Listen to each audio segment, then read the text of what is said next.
Hello, good morning guys. Napagod ako.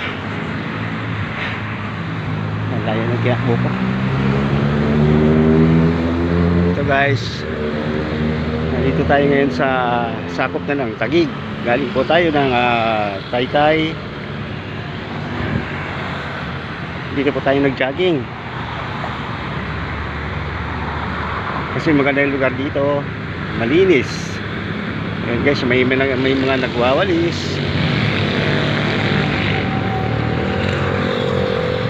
Tapos dito sa kabila, yun yung Laguna Lake. Yan, Kanting Lote. Doon sa may unahan yun, ano na, tubigan. Yun na yung Laguna Lake na parang dagat. Hanggang ano yan, hanggang Santa Cruz, Laguna.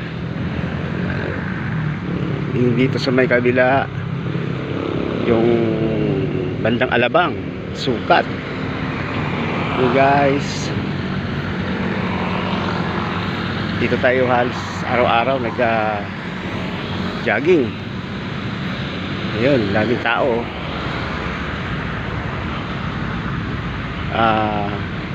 Hindi ko lang alam kung ano yung ginagawa nila dyan tuwing umaga. Daming tao, minsan daming nakamotor, daming motor, mga nakaparada. Parang binabantayan nila to guys. So yung lote rito kasi pinasok na, marami na nagpatayo ng ano, mga kubo-kubo, inaangkin na yung lote, binibenta. Yan o.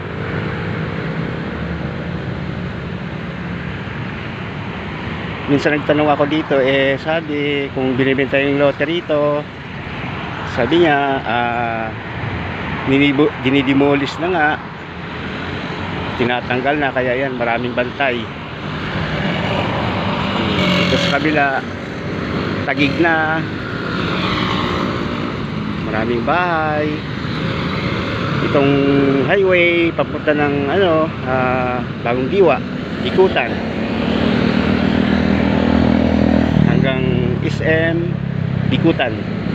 Itong way ng ano, highway. So guys, thank you, God bless.